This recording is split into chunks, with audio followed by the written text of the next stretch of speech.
Hello and welcome to you all and our Australian colleagues, Eddie Bartnik, Sam Bennett, Marianne Diamond, Anne Scorstis and Mariette Walker and all our listeners. My name is Clenton Farquharson and I'm the chair of Think Local Act Personal. It is my great pleasure on behalf of Think Local Act Personal to welcome you today to the second in our series of 3 webinars, which are focusing on Australia's National Disability Insurance Scheme. We've had lots of positive feedback about the first webinar.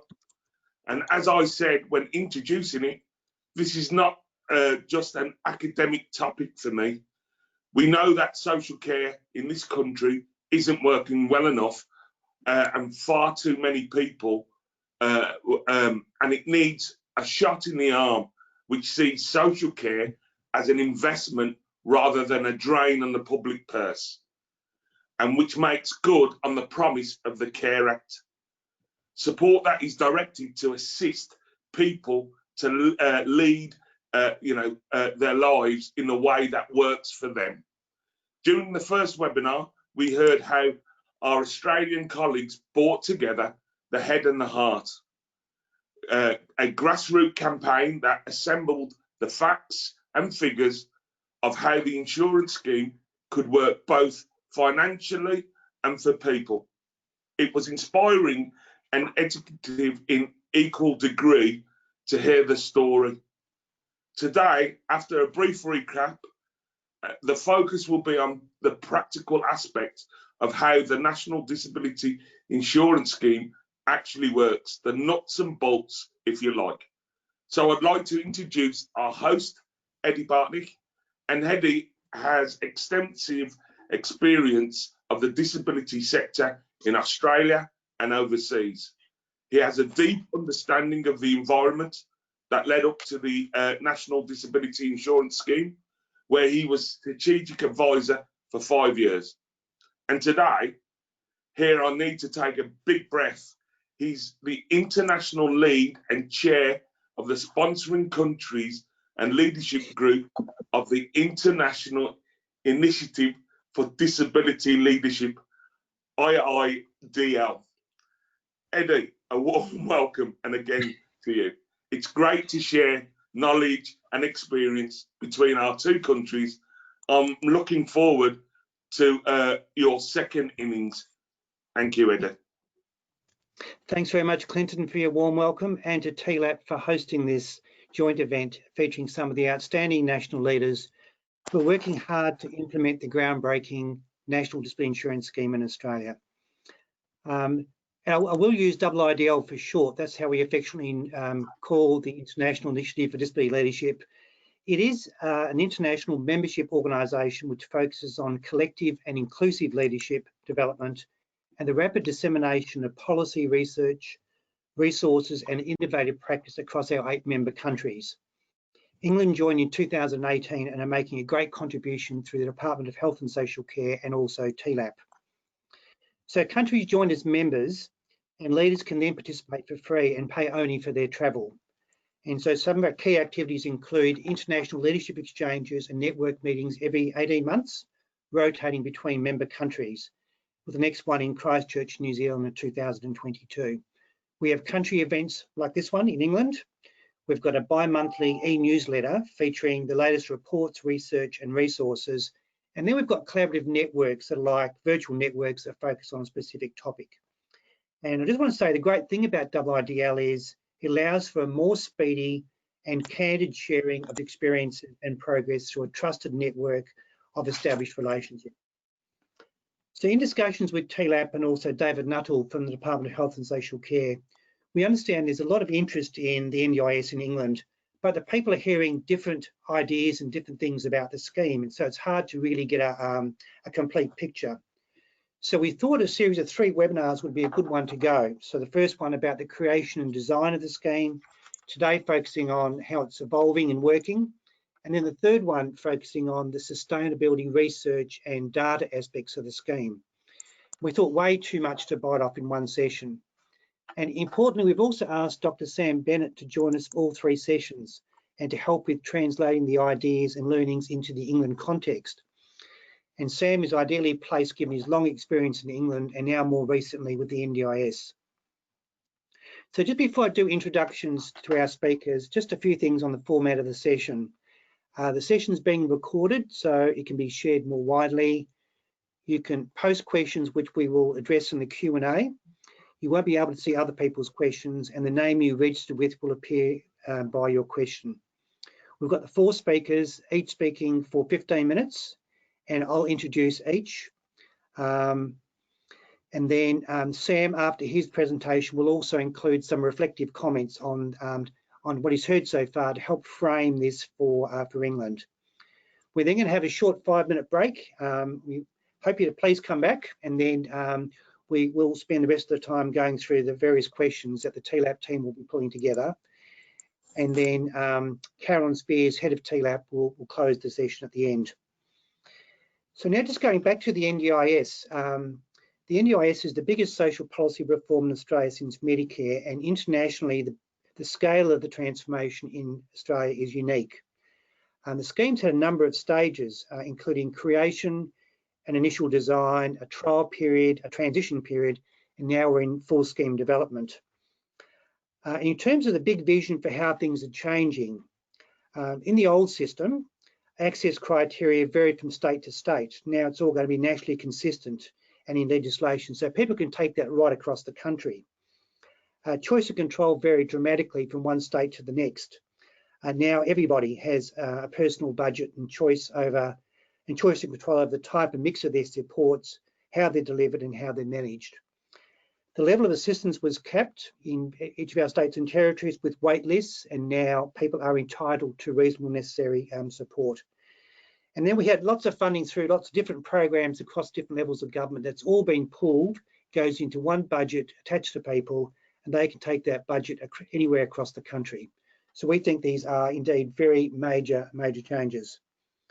And the 30th of June 2020 report describes we've now got 100% national geographical coverage, although we've still got a lot more people to come into the scheme.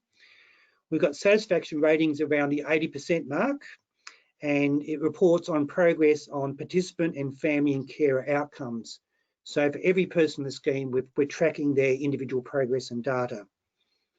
So significant transformation has occurred, but it certainly is a work in progress, which we're going to be exploring a lot in this seminar today and also the third one. And for those who are just joining us for the first time, Clenton did talk a bit about the first seminar, which was really around the collective and inclusive leadership that led to the creation and design of the scheme. So that was incredibly important to understand the various components. As of today, the video of session 1 is available, and also we put an introductory link video on the NDIS, so hopefully people have got a little bit of background. We also flowed over some of the questions from the first seminar into today's journey. Just got a few contextual comments to make to build a little bit of a bridge between the first session and today. So in terms of the architecture of the scheme, when we talk about the NDIS, that's the National Disability Insurance Scheme. We talk about the NDIA, that's the National Disability Insurance Agency, which delivers the scheme. We've got a new NDIS Quality and Safeguards Commission, and Anne will be mentioning that a little bit later. And then John Walsh in the first session spoke about the 3 tiers of the scheme. Tier 1 being all Australians, Tier 2 being the broad population of people with disabilities, and Tier 3 being participants of the scheme. So you'll hear these terms used again today. Also, in terms of different sources of evidence, I believe we need to triangulate different sources of data. So we've got the system as it was prior to the scheme, which people described as being fragmented, unfair and broken, with big variability between states and territories. So there was certainly a big job to be done to improve things. We have the NDIA quarterly reports, which go out to ministers and to the public, which is the hard data on the scheme. We have service provider surveys, and Anne will be talking about some of those. So it's the view of the providers. We've got the view of the Every Australian Counts campaign, and Kirsten in her first presentation spoke about the issues which are still alive that the campaign is still focusing on. And then we have independent reviews, evaluations and reports. And I believe you actually need to look at all those different sources of information to get a good balanced view of the scheme. That's what we're trying to do in these seminars. So today's outstanding speakers on how the NDIS operates in practice are all deeply involved in the NDIS and also with IIDL, where they regularly share our experiences with international colleagues. Our first speaker is Marianne Diamond, who's a member of the Order of Australia, who was the General Manager, Participant Advocacy at the National Disability Insurance Agency. And she's also the NDIA Disability Champion. Marianne has had a range of key leadership roles in Australia and the global level for more than 25 years, including the inaugural CEO of the Australian Federation of Disability Organisations, Chair of the International Disability Alliance and past President of the World Blind Union. Now, Marianne's done an incredible job to overcome significant technological barriers to be online, a lot of stress in the last 24 hours. She's actually on holidays, and I just want to say we're just so happy, Marianne, that you're able to join us today, and would welcome you for your presentation. Thank you, Eddie, and hello, everybody.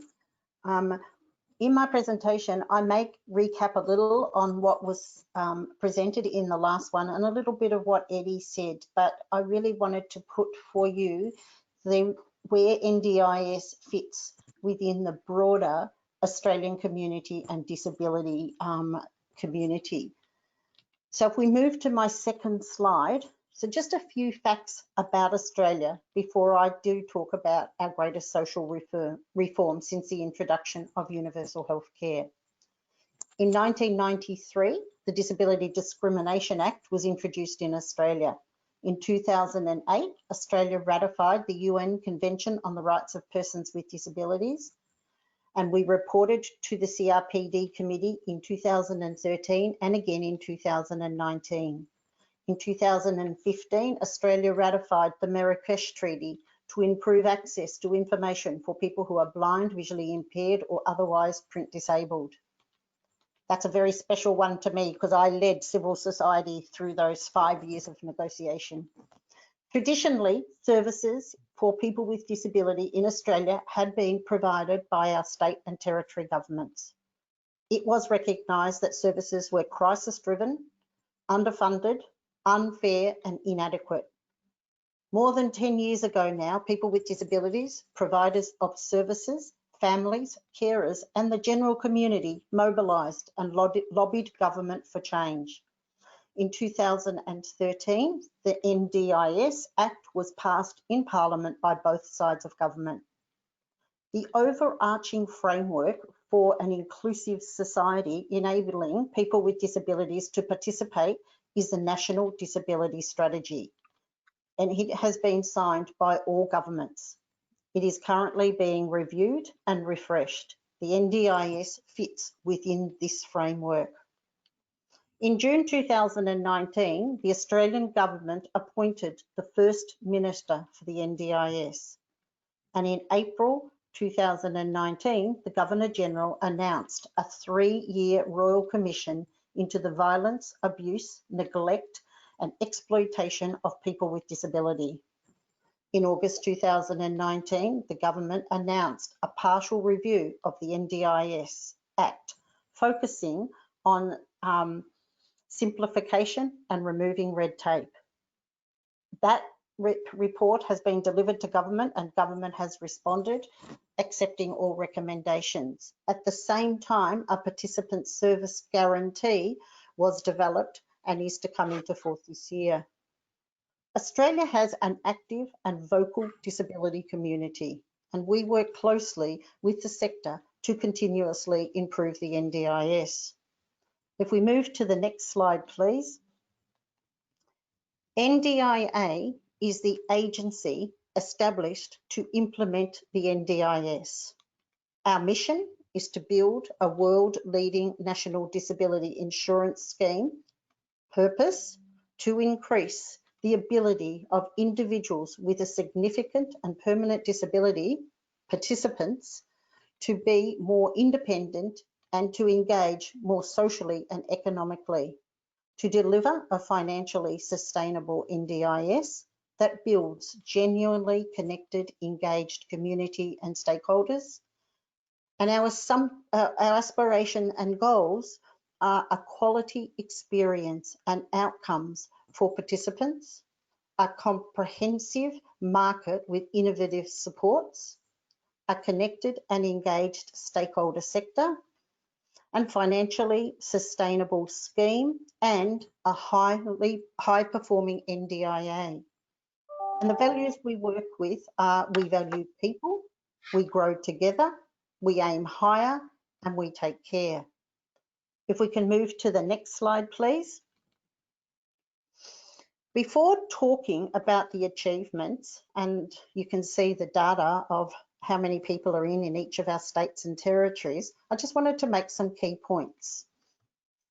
Government doubled the money for disability with the introduction of the NDIS. All Australians are shareholders in the NDIS, as we pay a levy on our tax. All state disability money was redirected into the NDIS.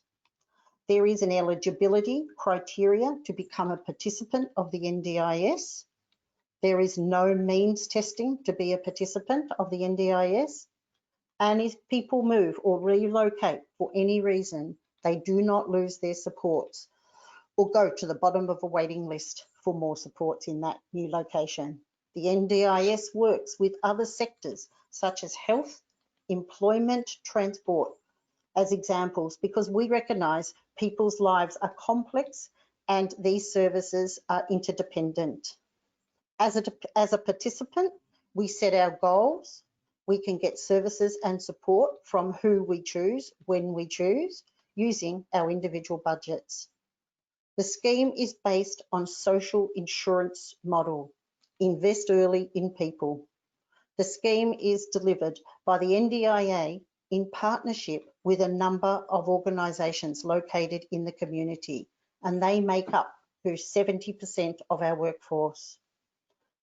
So as you will see, as at the 30th of June 2020, there is 392,000 Australians benefiting from the NDIS.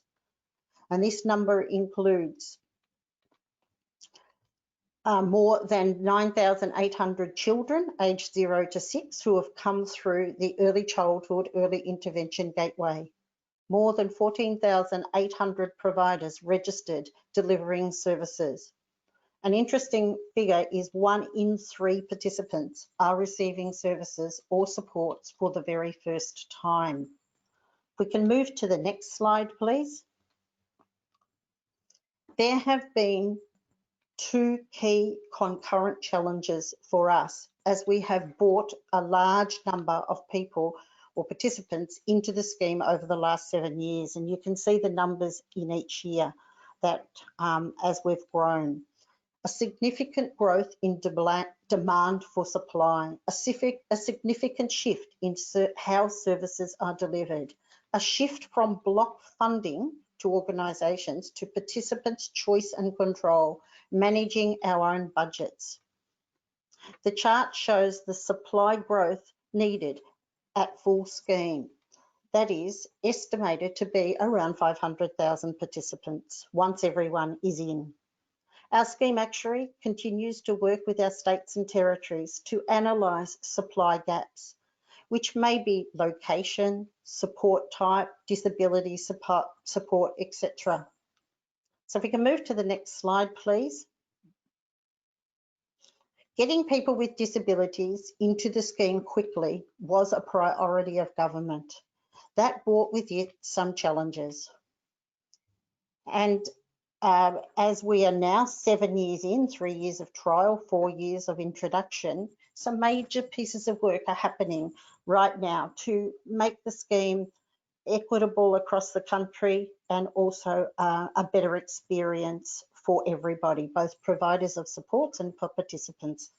And here's a snapshot of some of the priorities for the NDIA in 2020 as we work to improve the scheme. I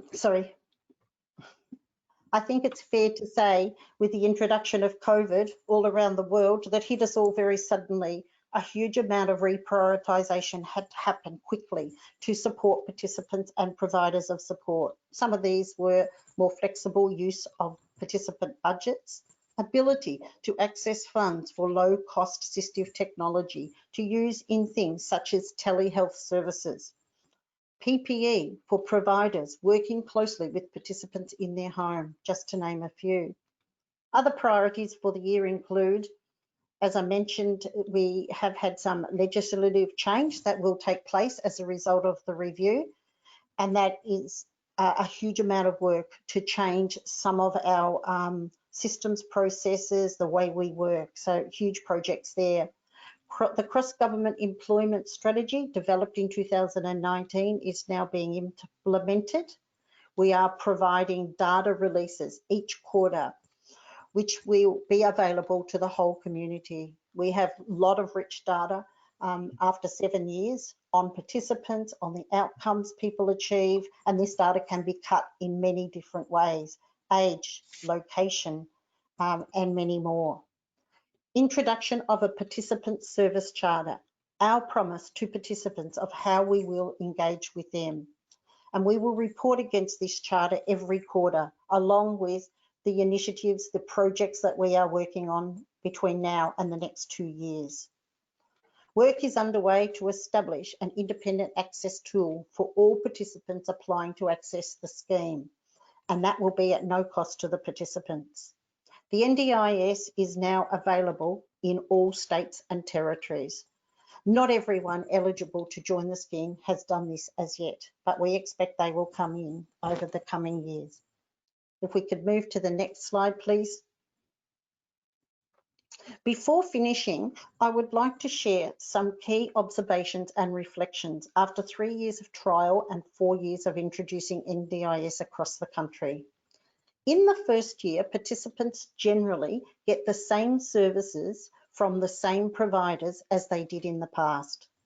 By the third year they were in the scheme, they have often moved to different providers and in some cases receive different services. The first year utilisation of planned budgets is around 47%, but by the third year it's close to 80%. A huge amount of work continues to be done in the NDIS to build a market of innovative service providers. Often smaller, newer providers have shifted their business models to the new way for participants and than some of the old traditional organisation. There still remains some work to be done to build our own workforce and the workforce of our partners to ensure we have consistent services across the country. People with disability have a huge role in setting their goals, determining their supports and managing these. If you have never made a decision for yourself and have lived in an institution all of your life, it will take some time and adjustment to do a very different way of managing your life. And finally, my experience as a participant in the NDIS. I am blind, my son is blind, and my brother has multiple disabilities as a result of a major stroke.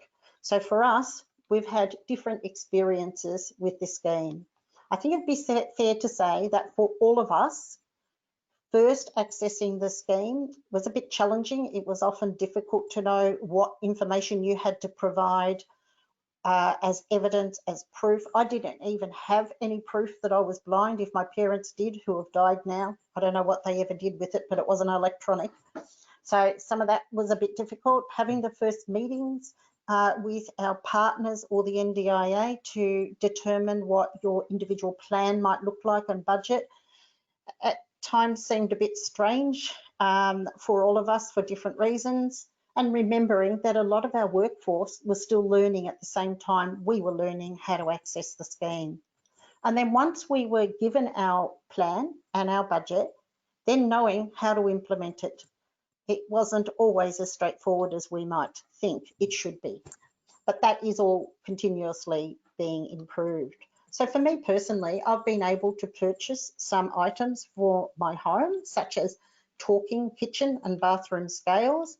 I have a Braille printer, and I tell you what, over COVID months of working from home, that's come in very handy.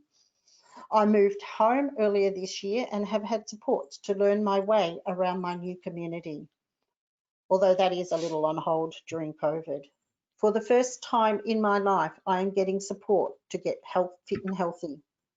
My brother is able to get a range of rehabilitation services and modifications to his home to make it safe to move around. And my son has been able to move into his own apartment with some minor work, such areas as improving of the lighting and some assistive technology to allow him to live independently. We have all found it a good experience. We've been on the scheme now, each of us, for 2 years, so we feel that we understand it and know how to have the conversations, provide. And we are all self-managed people, meaning that we totally manage our own budget, pay all our own bills, and then claim them back. There are different methods of managing your plan. You can totally self-manage, you can partially self-manage. Some people don't like to do the financial aspects. And then some people choose to have their plans managed by the NDIA. So that's just in summary, setting the context, and my other colleagues will speak in more detail about different aspects of the NDIS. So thank you. Thank you very much, Marianne. That was wonderful. You're exactly on time too, which was really, really helpful. So, Marianne, I think you're like uniquely placed to provide a bit of a commentary of the scheme. So thank you very much for that, for your deep insights. And also the way you set out like the top level of the scheme is going to be really helpful now to have our following speakers sort of go one level deeper into how things work. So thank you, Marianne. And I'd now like to introduce Marita Walker, who's Strategic Advisor, Contemporary and Innovation Approaches with the National Disability Insurance Agency. And Marita has extensive long-term experience in disability services, having previously established the NDIS trial site in my state, Western Australia, and also held senior roles in government and non-government services over nearly 30 years. And I think, Marita, you and I have been colleagues in various ways over that entire journey. So my great privilege to welcome you now to your presentation. Thank you, Eddie. So my brief today was to give you some more specific information across 4 areas. And if we go to the next slide, you'll see that they're about access to the NDIS, developing an NDIS plan, and then plan management options, and to talk about what's taking a lot of my time right at the moment, individualised living options. So if we start off talking about access on the next slide. So there is eligibility criteria, and the second and third dot points are fairly straightforward, and so it's age and residency. So the disability insurance scheme is for everybody who's less than 65 years old, and Australia has an aged care system that takes it over after the NDIS. To be an Australian citizen, hold a permanent visa or a protected special category visa. That does leave behind a few people that the previous state systems were providing supports for. And the first dot point that I'll go back to is to have a permanent disability that significantly affects your daily life or have a developmental delay. Of course, that's a very that's the most significant eligibility criteria, and it's where most of the work goes in terms of determination. And as Marianne mentioned, that's where there's evidence that needs to be made available at the time of making an access request. So if we go to the next slide, the access, I'll just also mention that there's another category of early intervention that is how people can come into the scheme.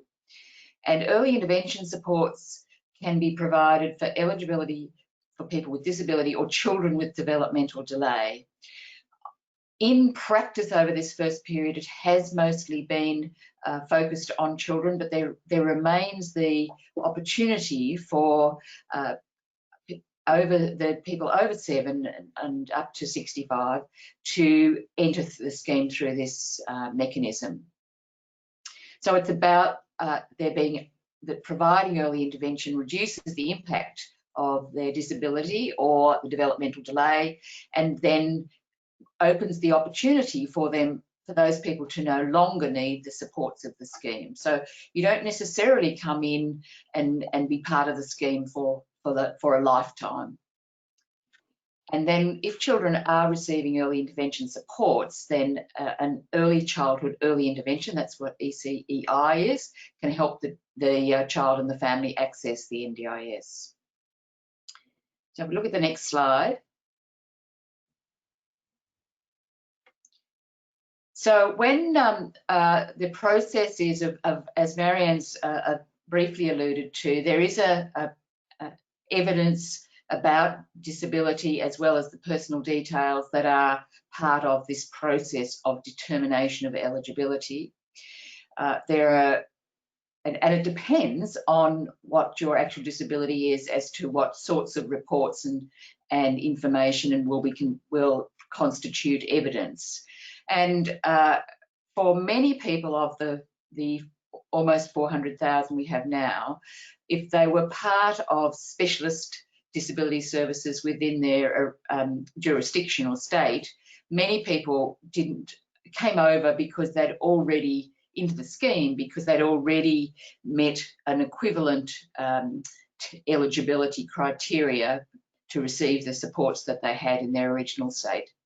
But now we're at the point of all the people who are now seeking entry to the scheme are have this process of testing their eligibility for access, and this is one of the areas that Marianne mentioned is where there's a lot of work going on to have that be done in a way that is more transparent, doesn't involve a cost, and that will come up with, particularly in terms of functional impact, with more consistent information. So if we go to the next slide. So there is a point at which there are, as an access decision, if people get a no at that point, then that's a reviewable decision, and they're able to have that. There's a process about review. But if the decision is a yes, then the next step is a planning meeting, and that's about determining and discussing your supports and funding needs. The other opportunity, if people are deemed not eligible, it doesn't mean that they're not supported in any way, and our what do we call our partners, so that's local area coordinators or the early childhood early intervention partners, so there's a network of those all across the country, then they are still available to access supports and services in your community, but you don't head on then to the planning process, which is going to give you a personal budget. So that takes us on now to talk about planning itself, and of course it's one of those things that in this diagram looks pretty straightforward, but as Marianne said, it's not all as easy and straightforward and comfortable for people as you would hope. But it does focus, the first starting point is people thinking about what their goals are. And of course, that's not something that it comes easily to any of us, and we're all on a spectrum of being very focused and forward thinking, and others for whom life happens on a day-to-day basis, and not much thought and concentrated effort goes into a 5-year or a 1-year plan. It is a very important aspect of the scheme that we need to, the whole purpose that Marianne described about being having an increasing inclusion and economic participation is that every NDIS participant, and that's how we describe people who are in the scheme, is an Australian citizen and eligible for all the citizenship and services that come from that. So in terms of education, transport, health, all those mainstream areas, and all the systems that come from being part of a community. So the planning process is intended to really focus on those general supports available to everyone because they're a citizen, before you then think about, well, what do people need that's specifically related to their disability? That remains really important, but an area where there's some further work to do to make sure that that's how the planning experience actually works. And then if there is a need for funded supports, you'll see the term there, reasonable and necessary. That is a fundamental part of our legislation and description, and impacts heavily on the decisions that are made about people's needs, supports, and what that means for their budget. If we go to the next slide. So the planning process, and there are some booklets around, and quite a lot of effort gone into assisting people to be prepared for planning. And you can, and to some extent that's been really helpful. For others, it's still been a pretty daunting experience that becomes a bit easier over time, but is still pretty challenging. But we'll ask about these sorts of things for the plan: who's important in your life, the support you receive, what your week looks like, what's working well, and what you would like to change or try something new. So they're the sorts of things that will be part of a planning conversation. It's next slide, and it is the reality that over this period of COVID, a whole greater proportion of planning conversations are held on the phone or on, I think sometimes on video conference, but mostly on the phone rather than face-to-face. And so now across Australia, there are opportunities, if people can choose, to have a face-to-face or a phone conversation. So it certainly changed the sort of way in which the methodology of these plans. It is very focused on goals, and we ask people to think about what their short-term goals and their medium-term goals are. This is, and again, it's not as easy as it might sound. This next slide is talking about what then happens is that the decision-making, the plan is developed, and it has the sections about what the goals are, and then the different sorts of supports that might be provided. And then there's the decision-making, which is the really crunch part of it all, is what are reasonable and necessary supports for each individual in their plan. And this is these are the points that are included in our legislation, and that the delegate, so there's generally that will be in our service delivery area, participant experience division. The delegate will be the person who makes the decision, and they have to look at all these aspects of reasonable and necessary. So it's about that the support is a focus on the participants' goals and aspirations. It's about fostering greater independence, social and economic participation, be evidence-based, represent value for money, and be most appropriately funded by NDIS rather than another system. So you can immediately see that they are fairly broad criteria, and there's a lot of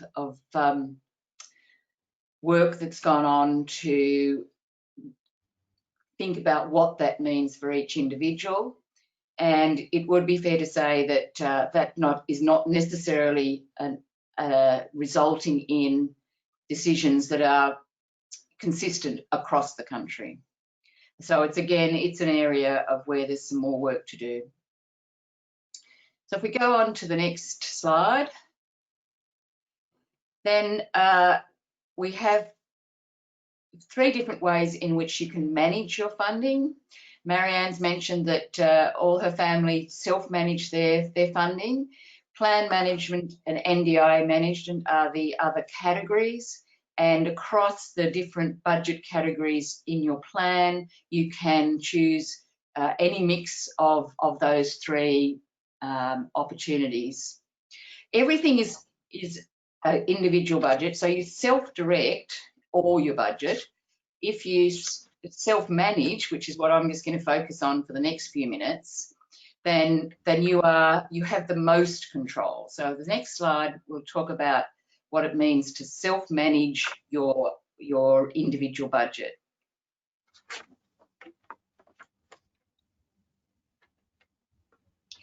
So this is where you've got the maximum independence and flexibility.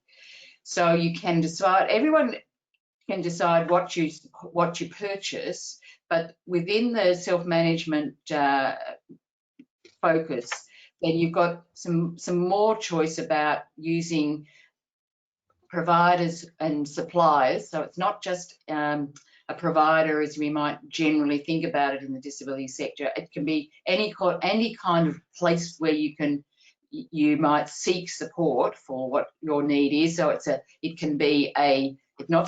not just a person-to-person support. It can be a supplier of equipment or any kind of product, or it might just be enabling you to have an Uber for transport. So it's quite flexible in terms of what it is that you can purchase to meet your goals and aspirations. It does offer the opportunity, it's not an obligation, to directly employ your own staff, and you certainly can negotiate the cost of your supports. So all of it's within the budget that you have and within the categories of your budget. So it's not just a bucket of money to do anything with, and there are certainly funds that our legislation describes things that you cannot use this budget for. So that includes day-to-day living costs. So we all have rent and food and electricity and those sort of facilities that we choose that are part of our day-to-day living costs. So they are out of bounds for your spending for everybody, including whether you're self-managed, plan managed, or agency managed. Agency doesn't mean that the agency decides your services. It just means that the agency pays your invoices for the services that you've selected and provided and determined that you want to have to meet your goals. So if I go on to the next slide. Marita, can I just jump in? So we've just hit your 15 minutes. See if we can do another 5, but no more, okay? Thank you. Okay. So we have these, I'll just leave that then as about the responsibilities and do 2 more minutes on individualised living options. We go to the next slide. Next one. So this is a situation and an experience for many people in the NDIS, that people have been trained to be grateful for what they got and to think about what it is that they would want or how they would like their life to look, and to make that to think about people with disability doing that for themselves is a pretty new experience. So if we go to the next slide, then that particularly applies for where people live. We're all aware of over the decades that institutional living, moving to people living in group homes, is really what's been the dominant way of thinking about where people live. And as part of the scheme, we know the intention is to do better than that. And so there is a recognition that we need to be more proactive about more choice and control for people to have a wider range of living arrangements. And the individualised living options is part of that future. So over the last little while, we've worked on making sure that people who are in those arrangements now have that included in their future plans, and that we're working on a wider availability of individualised living options now underway. So just in terms of the UK context, you use the terminology which is really affirming and positive and talking of shared lives. So in shared lives are very much within the scope and central to what we are calling individualised living options. So next slide. This is just this is our overall definition, that it's about letting participants enabling participants choosing the home they're living and set up the supports in the way that best suits them, and making the choices that we all make about who we live with, where we live with, and that can be from a variety of people, or on your own with a variety of individualised supports. So we have some new ways for exploring and designing, and then having a package of supports. So that last slide is about what a package might look like after the period of exploration and design, and then having a flexible package for people to meet their needs in their living arrangement. So well, next, the last one's just got some information on it with some, to the NDIS website for some more of the information about plan budgets and rules and using your plan, and what happens after the plan's initially put in place. There comes review, and there's some more information on those links about that. And the last one is the individualised living option email. So I'll leave it at that. Thanks very much, Marita. I think, as everybody can see, there's layer upon layer of depth in the scheme, and I think you brought to light, particularly the access and planning, that was really, really very clearly set out. Thank you very much. Now we're going to sort of move on to a service provider view.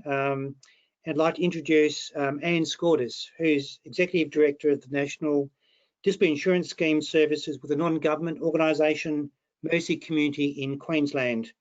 And previously, Anne, like many of us, was an expert advisor to the NDIA, particularly in areas related to interface with mainstream services, and was previously General Manager of Scheme Transition. Had that amazing job of negotiating all the deals with the states and territories. So we're very fortunate, Anne, to have your view, both from previously being within the agency and now heading up the work in a non-government agency. Welcome to you. Thanks, Eddie. Thank you, everyone. So I'm just going to give you a real snapshot of the experience from the perspective of a provider of NDIS supports. So if we go to the first slide. So the registration process, to be a provider, as Marita said, a person can manage their budget in a whole range of different ways. And if someone is using a plan manager or is self-managing their funds, they don't need to use a provider who is a registered provider of supports.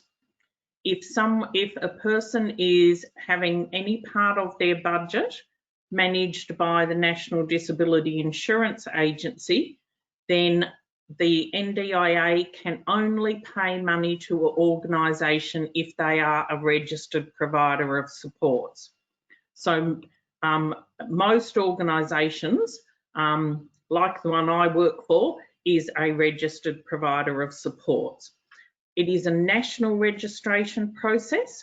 So while the organisation that I work for is predominantly based in the state of Queensland, because of our registration, we've now been able to start providing supports across into New South Wales and Northern Territory. So we can cross the state lines like a participant can and move from place to place. Providers are able to provide across Australia through the one national registration process.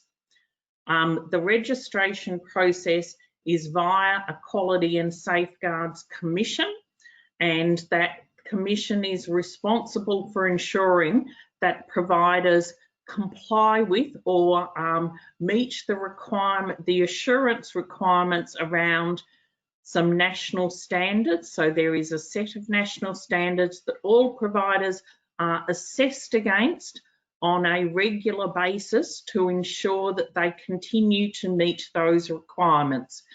The Quality and Safety Commission is also responsible for dealing with complaints and investigating complaints, investigating incidents. So there are certain levels of incidents that if they occur with respect to the provision of supports, such as the death of a person, unauthorised use of restrictive practice, any occurrence of potential abuse or neglect of a person with disability, a provider has an obligation to report those to the Commission, and the Commission will investigate to ensure that the provider has applied all appropriate practice to prevent incidents, but also to appropriately respond when any incident has occurred.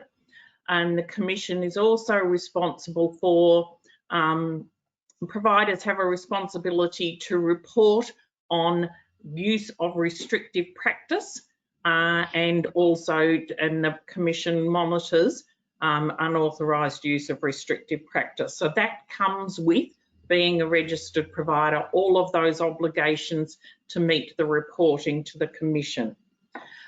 The experience of providers in the NDIA, dealing with the NDIA and the NDIS process, has been mixed across the years. And as Marianne and Marita have talked about, there has been a process of reform over recent months, particularly, and there are some specific reforms that are talked about as reforms to the provider pathway. One of the things that the NDIS is trying to do is have some sort of consistency of certain areas of services and provide some policy frameworks to make it easier for participants to understand what to expect, and also for providers to be doing the right thing. So some of the areas where there's been some recent reform documentation is with respect to what does support coordination look like, what really should be provided under supported independent living, and some of the reforms like Marita has alluded to with respect to individual living options. There's also been clunkiness, is really the only way to describe it, from a provider's perspective in terms of claiming funds from the NDIA. So sometimes it works smoothly. In order for a provider to be paid by the NDIA, for each participant that you support, you have to log in via an online portal, which is a national portal. You have to identify each participant that you're supporting, and you make a service booking. So say you're going in and supporting Mary, you make a service booking against Mary's plan and say, I am now providing the part of her plan that's about her community access. There's $20,000 of funds in that for the year. I'm the provider that is making the booking, that is going to be providing that. And then every hour of service that is provided to Mary, you go in via the portal and you lodge a claim for that hour of service. The process of then payment is supposed to be seamless, and it's supposed to be money appears in the provider's bank account within 48 hours. Most of the time that works. I'd suggest probably in the early stages of the scheme, it worked effectively for about 70% of the time. That's improving, but there's still some clunkiness there. So there's been some improvements along the process that's being worked on in terms of creating a dedicated payments team and improving that process of payment processing and claiming. There's also been that tension between having a national scheme and trying to get national consistency, but when you're dealing with quite a large geographic sense and a really large country, people like to talk to someone in their local office or at least in their local state. So the NDIA has over the time moved from having a centralised provider engagement team to they now have in each state and territory a provider engagement team, so that there is a more localised point of contact for people to talk to, and also a more local way of information coming out and getting to providers in a timely fashion. The other thing I forgot with the National the Quality and Safety Commission, one of the important things that's just recently been enacted is a national worker screening, and there is a requirement for anyone who works for a registered provider. They have to have ensured that they have participated in and completed an online work orientation, that they are aware of the code of conduct of what is expected for a worker working in the NDIS, and they are subject to a national screening that is with respect to that they have a criminal record check and that there are no major concerns with their ability to work with people, with vulnerable people or people with a disability. Next slide, please. So from the experience of Mercy Community, so what are some of the things that we have had to work through as an organisation with the change from what was previously a block funding? So we got a grant from the government, we got quarters payment in advance to just deliver services. And our main relationship was with the government as the funding organisation. With the NDIS, we've had to completely rechange our whole operating model. We've really had to rethink what's our learning and development. How are we as an organisation supporting everyone who works in the organisation to really understand that shift and that expectation to move from a traditional service of doing things to a person with disability to truly understanding what is it that the person is asking for us of us as a provider of supports. How are we hearing that person's voice, and how are we changing our practice to work alongside a person with a real focus on enablement and on what is that person's capability and building true community engagement and real life outcomes. So one of the examples we did within the organisation I work for, we had what was a very traditional day service where people would come in, be bussed in, and they'd sit around in the one big room all day, and they'd arrive by 10 o'clock in the morning and they'd go at 3 o'clock in the afternoon, and they'd do that all day, every day. We closed that. We closed it really quickly. That caused a lot of concern for people about, oh my God, what's going to happen and what options are there? But what we did is we spoke to every single person about what is it that they would really like in their life, and how could we change our model of service from being come into a centre to support a person to actually be doing things in their local community, and that they didn't always have to do things in a group as a group of people with disabilities.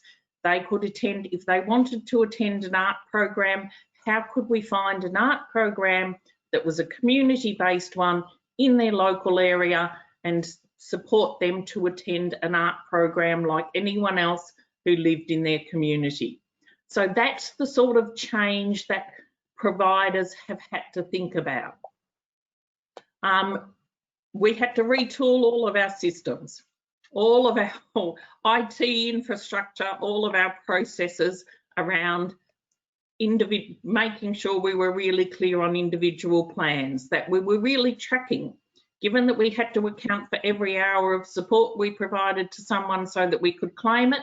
How were we monitoring that, and how were we able to claim that? So accuracy of billing and claiming has been a big focus for most providers.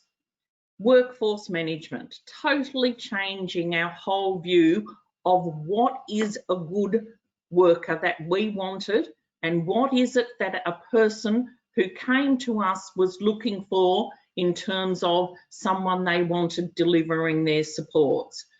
How to introduce greater flexibility in the hours of support, so that it wasn't always a case of, well, if we can't shower you at 9 o'clock in the morning, I'm sorry, then we can't meet your needs.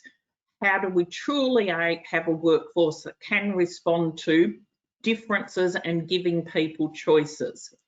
And the only way as a provider we could survive all of that and really retool to be effective in the NDIS environment is we had to understand what our cost of service was. So for someone to be, for someone who is being agency managed, and so where we are claiming for the cost of their service via the NDIA, price is set for every hour of service, and every time of day there is a specified price.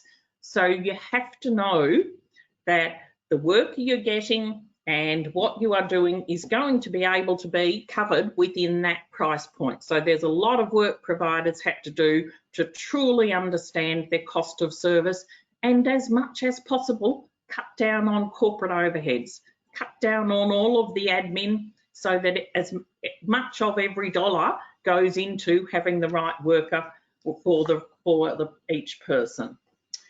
Okay, so that's the experience from my organisation and the things we focused on. I'm just then going to do, next slide please, some really quick data. Hey, and can I just jump in? We're on 15 minutes, so we can just do another 4 or 5 maximum, okay? Yep. Well, I'm going to really whiz through the next slide. So there's a whole lot of data there that you can see. There's across Australia, there's over 14,000, nearly 15,000 providers. One of the other interesting facts that's come out that I didn't get to put in here is nearly 62% of total scheme funding goes to 10 providers. So there is a bit of market concentration. That's one of the things that I think still has not changed enough, is that there are big providers who operate across all of Australia who have had traditionally quite good marketing budgets, etc. So we need to look at how to open up choices for people. Providers have had different experiences. There's a whole lot of data there you can see about whether providers feel that they're surviving well or not. But I think, and if I go to the next slide, there's still some challenges. There's still some things to work through. It is still really early on in the scheme. There was a review done which talked about it being a plane that was being built as it was flying. It still feels a bit like that. I think with anything new, it's a pathway to maturity. But if anyone asked me, given all of that as a provider, would I do it again? I would say yes, and it still gives me great joy to get out of bed each morning knowing that I am part of something which has the potential to make such a difference in the lives of people with disability if we can all work together and get it right. So that's why I get out of bed each morning. Thank you. Thanks very much, Anne. That was fabulous. Thank you. So now we're just going to move on. I'd like to introduce Dr. Sam Bennett. I think Sam's probably reasonably well known to people. He's currently General Manager, Policy Advice and Research within the NDIA in Australia, where he's responsible for a range of functions, including shaping and implementing significant policy changes to how the scheme will operate. Also, the implementation of the NDIA's first research and evaluation strategy and the provision of strategic advice to management and the NDIA board. I think that's short language for Sam gets all the hard things to do in the agency and to fix the most difficult problems. So Sam was previously Director of Programs with TLAP in England and led national work on integrated personal commissioning in England. So Sam's going to take us through a bit about how the information linkages and strategy sort of tier of the scheme works, and also to share some reflections on what he's heard so far and trying to contextualise that into the England environment. Welcome to you, Sam. Thanks, Eddie.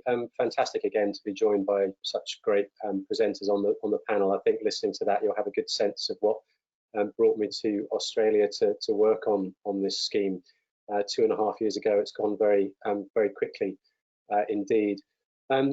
As Eddie said, I'm going to start talking about information linkages and capacity building. I'll shorten that to ILC as I go, because it's quite a mouthful if you say it all the way through from start to finish. Not a huge fan of peppering my presentations with acronyms, but a little bit of a time saver in this respect. If we just go to the first slide. Just start with a brief recap really on the structure of the scheme. I won't do this in great detail because you heard a bit about this from Eddie at the beginning of the conversation, and also from John Walsh if you were involved in the first of the webinars or have caught up on that since. But the diagram there on the left-hand side really sort of sets out in quite a simple way what Eddie was describing in terms of who the NDIS is for. And on one level, at Tier 1, as you see there, for the full Australian population, it's for everybody, since it provides insurance against the costs of support for anybody in the event that they or a family member acquire a significant disability at any stage in their life up to the age of 65. And that insurance is valuable even if you don't make a claim. That's how insurance works, right? We insure that all sorts of things in our life, from homes to our lives, as a matter of course. And while the likelihood of someone acquiring a significant disability in any given year is pretty low, it's actually much higher than some of the things where people want or at least accept the good sense behind insurance. So in that respect, disability is an eminently sensible area to think about pooling risk. And I know some people are uncomfortable about the word insurance in the context of human services, but the Productivity Commission used the word really simply to reflect the need to ensure that the community pools resources to provide for people and their provision of long-term supports if they acquire a disability, so they have the opportunity, just like everybody else, to pursue an ordinary life. Tier 2 then is what I'll talk about predominantly for the next 15 minutes, and that's information linkages and capacity building is what we've called it as a program to implement it, and that's for all 5 million people in Australia that identify as having some form of disability and can approach the scheme for information and referral services, as distinct from the individually funded supports that Marita talked about. And it includes providing information and advice and linkages to mainstream services and community supports, as well as general information about most effective care and support options. And again, I'll say much more about how we're approaching that. And then Tier 3, which I won't dwell on, but that's the 500,000 people now that we're projecting that will have significant care and support needs and will have an individually funded plan, using at the moment the process that Marita's outlined really clearly in her presentation. So you'll see from that the NDIS is more than the sum of the 500,000 individual plans that people will have when we reach full scheme. ILC is a really key part of this, and this is what the diagram on the right illustrates, about providing funding outside of the context of individual plans to community organisations and groups to support people with disability and Australia to be more inclusive of and for people with disability. And that's all intended to align with the contributions of other governments and wider community and mainstream services to ensure people with disability receive the same life opportunities as other citizens. In practical terms, all governments in Australia agreed the policy for ILC through something called the Disability Reform Council back in July of 2015, so around sort of 5 years or so. And that policy gave a sort of broad framework of the functions for ILC and provided some guidance to the agency on implementation. And the agency has been responsible for implementing ILC until very recently, when the administration of the programme has been moved to the Department of Social Services within the Commonwealth Government. There are programme guidelines that have governed how we've implemented the programme across 5 activity areas. And I'll say more about these in a moment, but briefly, those are information, linkages and referrals, individual capacity building of mainstream services and community capacity building, as well as local area coordination. And the implementation of that to date has been done through a combination of providing funding directly to states and territories for activities that meet the scope of the policy during the transition period.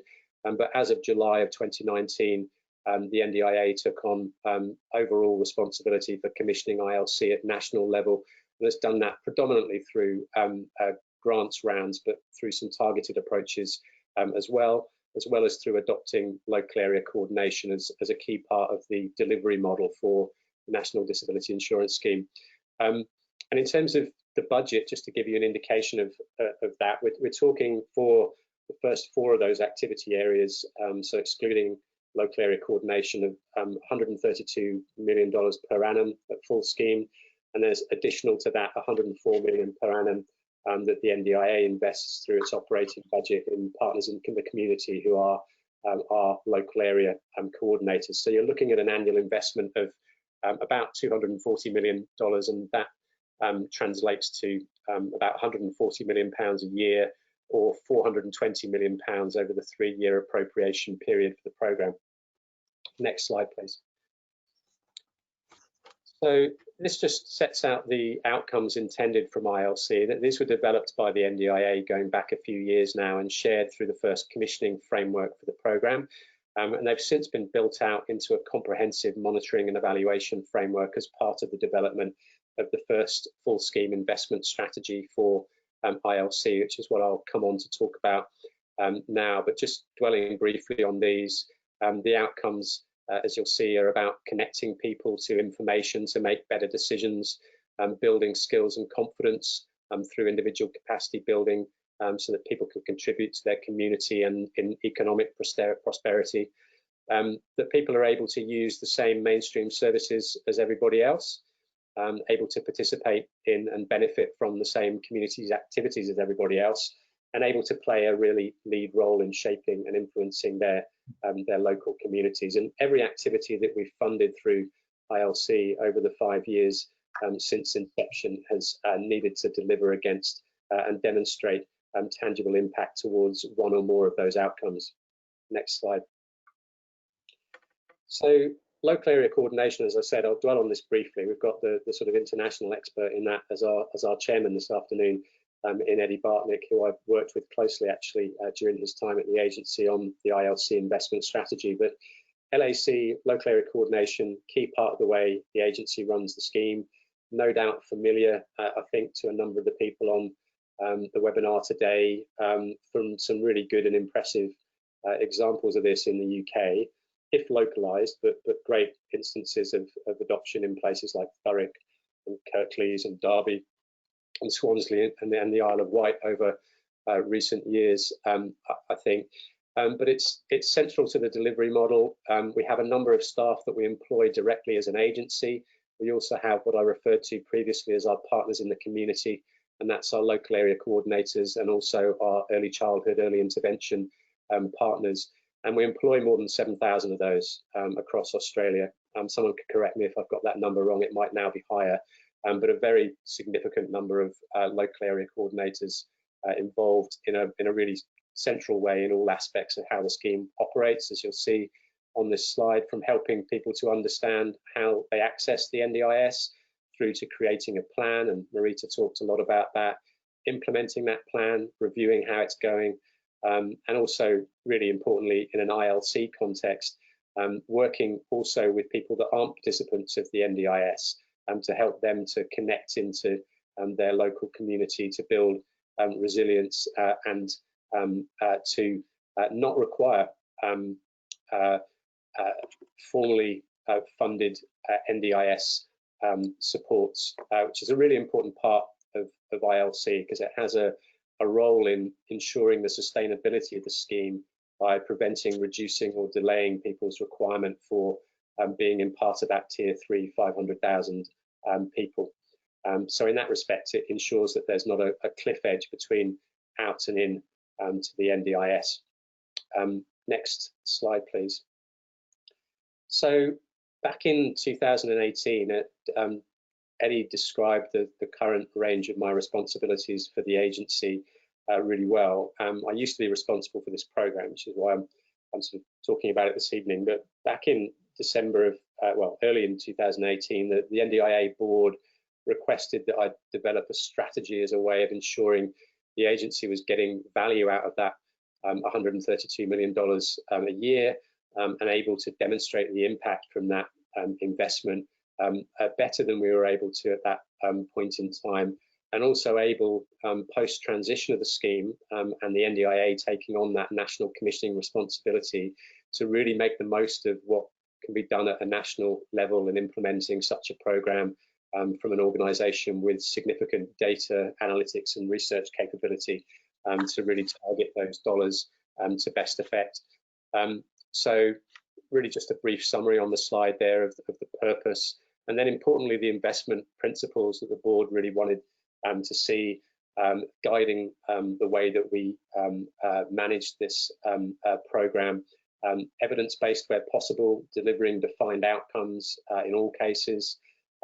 Really important focus we put on this was to really drive the important role for activities led by and for people with disability and their families. I'll say a little bit more about that in a moment, but that's been really central to this first full scheme investment strategy. Investing in things that are replicable and scalable to provide national impact, and we can support that process by sharing the learning and monitoring how things are going, so we know what can be scaled. Activities, as I mentioned just now, that support the sustainability of the scheme in the long term, and also really important to ensure that ILC is working for all participants and people with disability in Australia, so including some of the priority groups, Aboriginal, Torres Strait Islanders, cultural and linguistically diverse communities, and remote parts of Australia having some coverage of these ILC activities. And when we say remote in an Australian context, I'm learning that that's rather different to Cumbria, which was my previous understanding of that from UK context. And the key enablers we put in there, a lot of energy gone into building a really comprehensive monitoring and evaluation framework for this, which we're now implementing, and that would be a whole another presentation that I can't go into now, but really huge potential in that to demonstrate the impact on the scheme, the outcomes for people with disability, and to build the evidence base for everybody really internationally about what works in this space. Next slide, please. Just a brief summary of why we were making the change. I won't dwell on this too much, I probably covered some of it. I think during the transition period, so over the first few years of running the program, we did have an over-dependence on open and competitive grant processes, and that's still been one of the main mechanisms we've used to support investment under the strategy. But absolutely the intention over time is to shift to a much more targeted range of different funding models, including more targeted grants processes and even procurement and direct commissioning in that regard, where we're really clear about what we want to get and how to get that that outcome working really well. We've learned that we really needed to shift the funding horizons. A lot of the outcomes from ILC, as you can imagine, are quite long term. You can't really expect major shifts in mainstream sort of awareness and responsiveness to people with disability in service delivery within a really short time frame. So we've really pushed that out to predominantly 3-year time frames for most of our grants. We've really looked to embed what we're doing through ILC within the agency's established management and reporting frameworks. As I said, really invested heavily in the monitoring and evaluation of this, so that we've got good data starting to be built on the where ILC touches people with disability across Australia, in what numbers, to what impact, and also really a real focus through the strategy on building capability in this sector. I think to sustainably operate within an NDIS context, accepting that it's a pretty major structural change. You've heard from Anne how that's a structural change for providers predominantly, but I think equally the case for community-based organisations in terms of the previous funding arrangements they had under state and territory governments. Next slide, please. Very briefly on the programmes. There are 4 programmes other than LAC, which I've talked about. Individual capacity building. Objective of that is to create a nationwide access to peer supports, mentoring and other skills building for people with disability, their carers and families. And we're doing that really strong evidence base behind the really important role that organisations run and for people with disability can play in that. So you might recognise that from a kind of UK context from Life Chances for Disabled People back in 2005, and the subsequent push within policy and implementation thereafter on user-led organisations modelled on centres for independent living within all 152 local authority areas in England. I think fair to say we've kept a more sustained focus on that perhaps than was possible back in 2005 in that funding context, and I hope this is going to be one of the major legacies really of the first investment strategy, that we've started to really lay the groundwork for this being a sustainable network with a clear ongoing role in supporting people with peer supports and self-advocacy and various other activities. A really important aspect of that as well is the funding to enable these organisations to build their organisational capacity to continue to deliver these sorts of supports within the NDIS context. National Information Programme, it's about providing information and advice services predominantly to help people with disability and their families to find really good information about disability supports and services in the community. The TLAP resource on information strategy going back to 2014 Care Act guidance was a helpful reference point in that regard. And that's aimed at increasing the accessibility, quality and consistency of information that's available across Australia. Next slide, please. Hey Sam, just need to jump in. We're a bit over, so probably 2 minutes to wind up if you can. It's a tricky one, but I'll certainly try. Mainstream capacity building program is designed to really drive practice change in mainstream services. So not about replacing their responsibilities to make their services more accessible to people with disability, but about helping them to know what good looks like and really building that capability through catalyst investments. And economic and community participation really does what it says on the tin. It's about helping to build community capacity and people with disability and employers' capacity to improve employment outcomes for people with disability, which is one of the key outcomes for the scheme, which has been there in corporate plans going back to the beginning. Next slide, please. I won't dwell on this. The slide pack will be shared afterwards. Just gives you a bit of the data for those that want to look into that. Really shows the pattern of funding distribution to date by state and territory, how that compares to the population share by state as a percentage of the overall appropriation, and the level of targeted investment that we've made to ensure supports work for all groups of people with disability. Next slide. And, oh, I thought there was a conclusion slide, but there doesn't appear to be. That's probably a good thing, given what you said. I mean, by way of brief conclusion then, it's been said by others, but remains a work in progress. It's a really significant policy and structural change to embed. We have got a really good approach now in place, I think, that will help us to demonstrate the outcomes of this over time.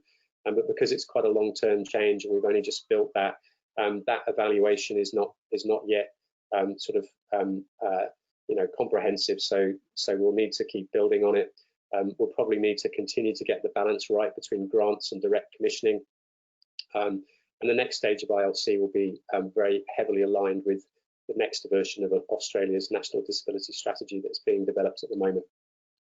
Thanks, Eddie. Thanks very much, Sam. And there's so much valuable material in each of these presentations. I feel as though we could have had a webinar on each one of them in their own right. So I think the aim of this was to try and just keep going down one sort of layer at a time to sort of fill the scheme out. So I just think now, Sam, maybe in terms of just, we have got a break plan. So perhaps if we have the 5-minute break and then come back, I might just get you to make a couple of reflections on what we've heard so far in the context of England. And then we've got a whole bunch of questions that are coming through the question line. So the 5 minutes will allow you to reflect a bit and to put together your thoughts, and also I can start to pull out some of the key questions to respond to. Okay, so on that note, we'll just we're going to stop now for 5 minutes, and then please come back. It'll be 10:35 England time. Thank you.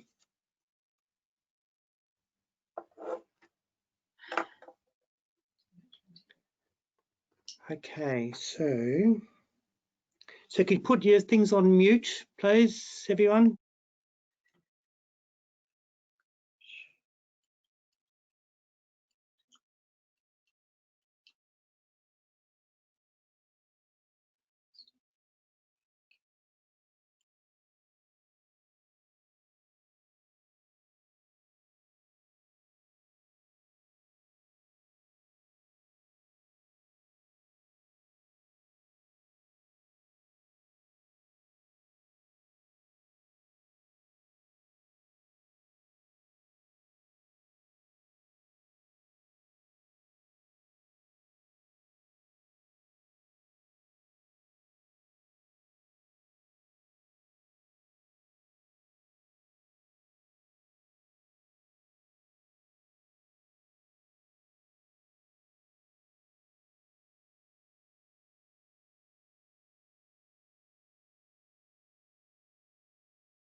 Hi everybody, welcome back after the break. Very important we stick to time and try and get through many of these questions that have been coming through.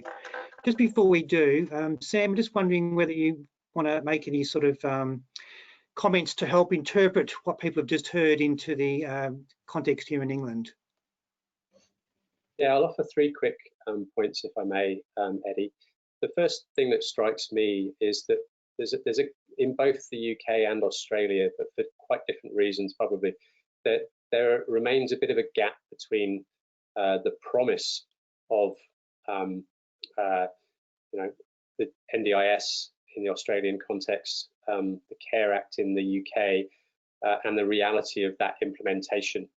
And there's a gap that needs to be bridged to bring those things closer together. For the NDIS, that's about emerging only now from the pressures of transition, been on the vast operational challenge of bringing in participants to the scheme, and the building the plane while you're flying it analogy that Anne used is an oft used one and is appropriate. And we're now just moving to thinking about what a mature scheme should look like, and that's a lot of the big sort of policy changes that we're now embarking on. In the UK, the gap exists, as I said, between that CARE Act, and I think everybody, and I remember it very well at the time, was of the view it's a fantastic piece of legislation. I'm sure it remains so, and that view hasn't shifted, but the reality of what's actually proved possible within the funding settlement, but I think also a similar gap, I would venture, as the NDIS, between some of the stated objectives within the CARE Act around self-direction and some of the bureaucratic tendency that comes in, particularly within constrained finances, to install greater control. So I think it is about funding, but it's also, I think, about other things as well. Second point I would make is that I think I heard, particularly in what Anne had to say, that there's a tendency, even in the context of, you know, you couldn't think of a larger social reform than the NDIS, but a tendency to still keep getting what you've always had.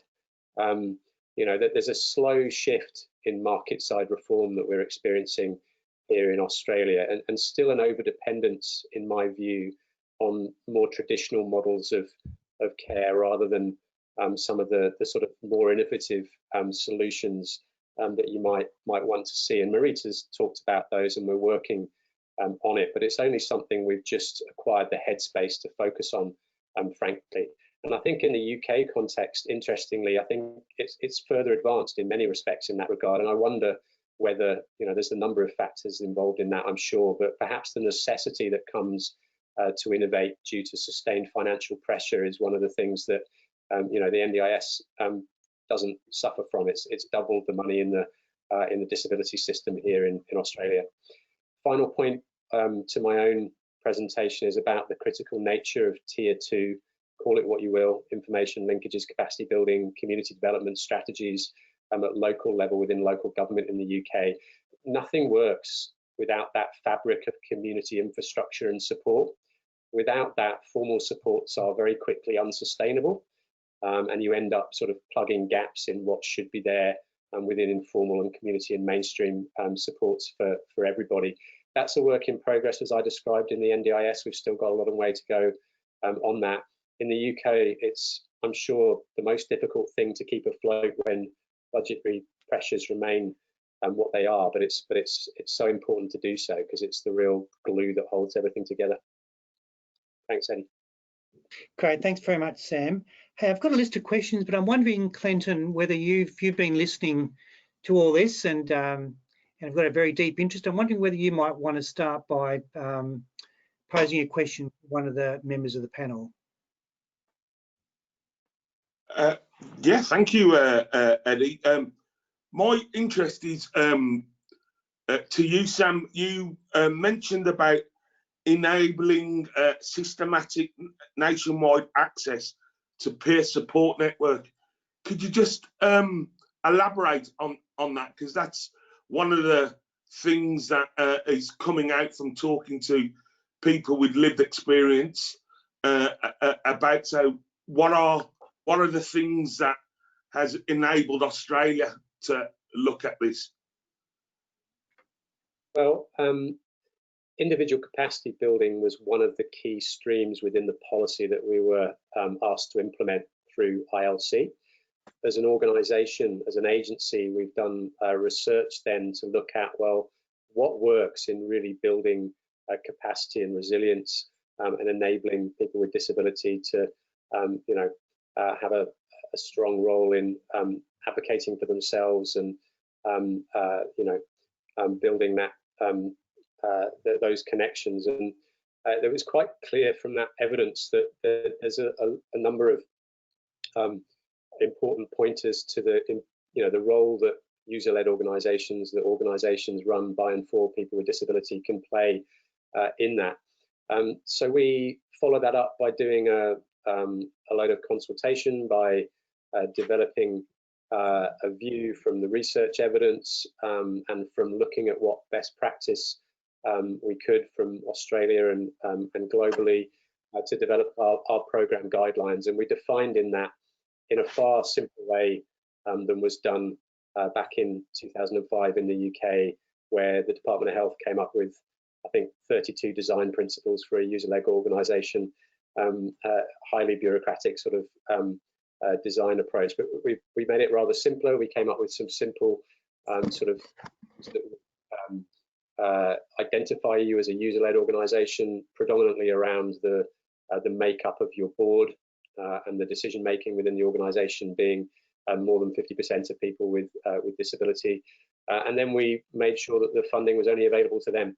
It obviously helps that we've got the funding appropriation. So we've invested, $180 million in that in the last kind of 2 years, probably more than that actually, going back to transition.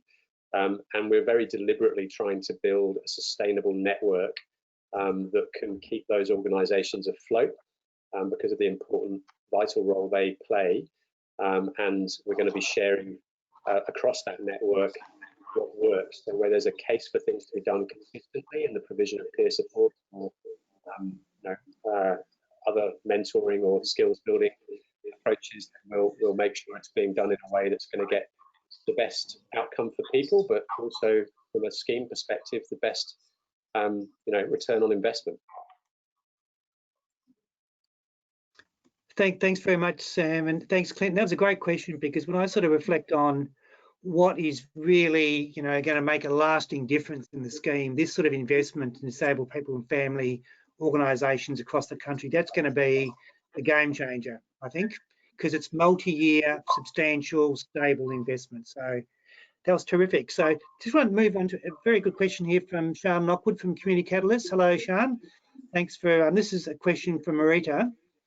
Sian says, hello, I'd be interested in knowing more about evidence-based criteria for funded supports. In particular, what constitutes evidence and how easy would it be for new and innovative approaches to provide evidence in a way that'd be acceptable to the NDIS? Not a very hard question.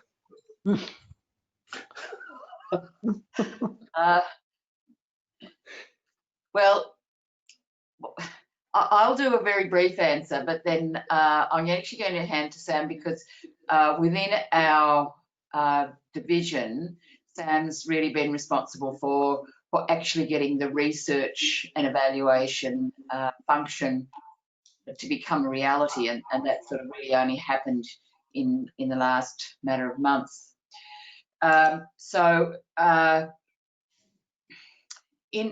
In initial stages, and I still call that the first 5 or 6 years of the scheme, what was evidence was probably pretty much a subjective looking at, did something contribute to achieving a person's goals from one plan to the next. So plan review up until now has pretty much been on an annual basis. You could have a shorter plan, but it's only now that we're moving towards having longer plans, and people can opt to have a 2-year plan. And so generally the evidence has been pretty much, did it work for you? So when you come to review, has that been something that made a difference and contributed towards the goals that you had? So it was pretty dependent on how well your goals were described, and that was patchy, rather than more scientific approach to, well, what was evidence-based. But I do think that it is exciting, and I'll just hand back to Sam to sort of talk about establishing what we've just rebranded from knowledge translation to evidence in action. So Sam, I'll let you pick up that. Thanks, Marita. Yeah, so yeah, we've got a statutory role as an agency in research. We've not had, amongst many other things, the sort of headspace or capacity to really focus on that as much as we would like, I think, during the transition phase. We've made a solid commitment to it now. We've built a research function. We're implementing a first strategy and research plan at the moment. The focus of that, as it relates to your question, Sean, is not about providing or kind of, providing barriers in terms of the weight of evidence to what people can use the money for. It's actually about putting, as Marita just alluded to there, evidence into the hands of our participants so that they can just make really good informed decisions, including based on what the evidence says about the sorts of supports that they use. Really important within the context of some of the wider changes happening in the scheme, where we're really looking to completely overhaul our planning approach and enable people to have much more flexibility over the supports that they use, and putting those plan implementation guides, decision support tools in their hands, so that if you've got an employment goal in your plan or a community participation goal or whatever it might be, you can lay your hands on information that says, for people like you, the information suggests that things like this work. And we're looking through that to really encourage innovation and creativity, and to use that as a tool from the supply side, from the sort of demand side, to really shift that supply, so that we're empowering our participants to be better informed consumers. The burn, I expect, again, but we're well on the way to that. Great, thanks very much, Marita and Sam. So Anne, I've got a question for you from Jim Thomas. How do we ensure the workforce are fairly paid and rewarded? So we have it's almost like a national award that workforce is paid under, and we have a Fair Work Commission, which is really strong in Australia, that individuals can go to, but it also governs a lot of our workforce laws. So most of our employees are paid under an award, which sets out hourly rates, overtime, sleepover rates, all of those conditions. And that's also been used to influence the price points that the NDIA pays. There is complexity when people are using are plan managing or self-managing, and there is real concern that people may then be subject to organisations that are less ethical in their practice than ones that are strongly governed.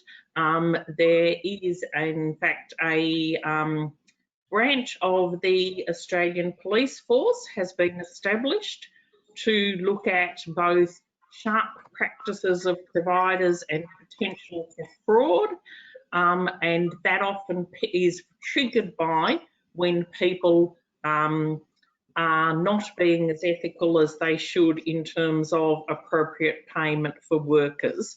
So there, and also it is those matters that people can lodge complaints with the Quality and Safety Commission on as well. So it's a combination of the robust frameworks we have around industrial laws in Australia, and then all of the safeguarding mechanisms that apply around that.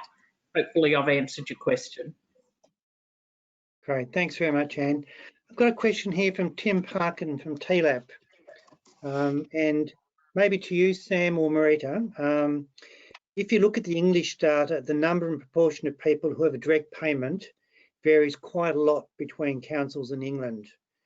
Whether this reflects local decision-making or unacceptable variation is a constant debate. What kind of variation are you seeing between states, and what do you make of this? I don't mind starting, Marita, and then by all means. It's a really interesting question. I suppose on a state-by-state basis, the slight difference is that because we employ all of the planners and the LACs, if there's a variation, then it's something that we can do something about. We've got really good data almost in real time that can give us that information, and we'll be following up on it. I'm not aware that there's major differences state by state. The differences I am aware of, that I'm concerned about and want to do something about, are the rates at which different cohorts of people with disability are taking up the option of self-management. So self-management being the direct payment equivalent for the UK. And really that does, I think, show at the moment that for some of the cohorts where the international evidence base for this sort of approach would suggest they can get the best outcomes, we've actually got some of the lowest uptake, and that includes in intellectual disability and in psychosocial disability, mental health participants within the scheme. We've also got a major drop-off that happens sort of over the age of 16, which sort of suggests really that unless you've got a family member that's self-managing on your behalf and able to take on the roles and responsibilities associated with that, that people find it hard. But I also think there'll be aspects in that are about the culture within our workforce, whether it's offered as a genuine sort of expectation that people take it up. And I think some of those things are probably very true within the UK context. But as it specifically relates to geography, there's no excuse for that because we run it.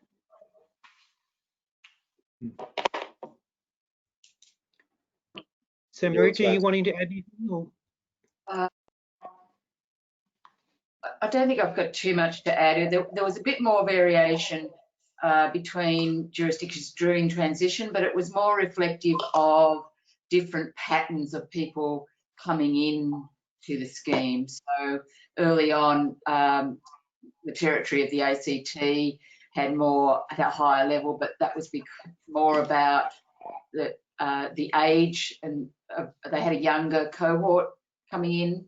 So it reflected more transition issues than geographical differences. So yes, I'd just reiterate that of more interest and focus for us now is on differences of cohorts. Yep, great, thank you. Hey, I've got last question before we wind up from Mason. And I think, Anne, this is just a practical question about for each activity a provider provides, how they code and claim funding. So if you could just explain how that works. I think that was the question. Yep, it can be quite complex. So there is a price guide, which is about 180 lines long, and you have to know which price point and which item you're claiming at any given time. I would have to say, again, this is where modern systems have really made a difference. So technology is a provider's best friend. To have a really good IT system, which means you can quickly identify that I am delivering this type of support for a person and I'm doing it with a worker who is doing it in the daytime rate and the person's classified as a level 3 or 1, 2 or 3 person, a good computer system does it for you, but it is quite complex. And so, but there is flexibility within a person's plan around certain areas, and you can move dollars around them. So it is a complex system with a good IT infrastructure. Then a provider can actually make that work quite seamlessly. Great, thanks, Anne. I'm just going to wind up this section, but also to say now, IDL really, it's a relationship-based network. So all of you that are on this call, you've met some people, you can see what they're working on. You'll be able to contact people if you've got particular things to follow up. We will go through the whole list of questions and things that we weren't able to respond to. We'll find a way to do that. So I do thank everybody for their questions. Sorry, Marianne, I couldn't bring you into it. We sort of ran out of time, but I just wanted to acknowledge your personal reflections about how the scheme was working for you and your family and how that played out year by year. I think that was extremely important. So on that note, I just want to say thank you and hand over to Carolyn Spears, who's going to be doing some closing and also next steps. Hi everybody, I'm having a few technical problems here. I'm not sure if I'm on. Oh, I am on the screen. Hi. So thank you, Eddie. Thanks for that. Hi everyone, I'm Caroline Spears. I'm head of Think Local at Personal. I think it's fair to say that once again we've been treated to some fantastic presentations from great leaders who are absolutely determined and wholeheartedly committed to implementing wide-scale reform. So I think I've got time for a couple of really quick reflections, if I may. Eddie, you noted in your opening presentation that the NDIS is the biggest social policy reform in Australia since Medicare. I think it's fair to say that many of us would argue that here in England, we need social care reform to be the biggest policy reform since the creation of the National Health Service. And that reform needs to transcend traditional social care boundaries to include the wider public services and civil society, as NDIS appears to be doing. Wouldn't that be a thing? Marianne, in our first webinar a couple of weeks ago, Sam Bennett urged us to be ambitious in our thinking, and the mission statement for the NDIS could never be accused of lacking ambition. I absolutely love it. To build a world-leading national disability insurance scheme. No hesitation there. There is such boldness in that mission statement. Marita, the journey you described and the ongoing reform too you described, Sam, in your presentation struck me as very similar to the conversations we were having in England over 10 years ago when we began the shift from what we describe as a gift model of care and support, which is to say a top-down model of care and support, to a personalised approach where choice and control reign supreme. And it was a reminder to me that we have so many mechanisms in place already, and I think you touched on this last time as well, Sam. We already have so many levers in place that we really can and should be building on. We are certainly not starting from zero. And I know many organisations would recognise that the challenges described in your presentation, the clunkiness, the various admin burdens, the various financial burdens. But despite those challenges, the optimism is clear, and it feels like organisations are continuing to travel hopefully despite the clunkiness.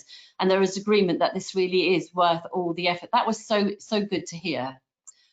So it is time to wrap up now. I want to thank all of you who've joined the webinar today. I hope it's informed your thinking. I want to thank all of our presenters, to Clenton, to Marianne Diamond, to Marita Walker, Anne Scordis, and to Dr. Sam Bennett. Thank you all for sharing your experience and expertise and giving so very generously of your time. Eddie, thank you once again for bringing us this great lineup and for leading us through this great journey. And thank you to the TLAP team for all the work behind the scenes. The recording of today's sessions and the slides will be available on the TLAP website in due course. And please do try and join us for the final instalment of the NDIS story. That's on the 29th of October at 9 AM. So until we meet again, I hope on the 29th, have a great day. Or if you're in Australia, of course, have a great evening. Thank you, everybody. Thank you. Bye.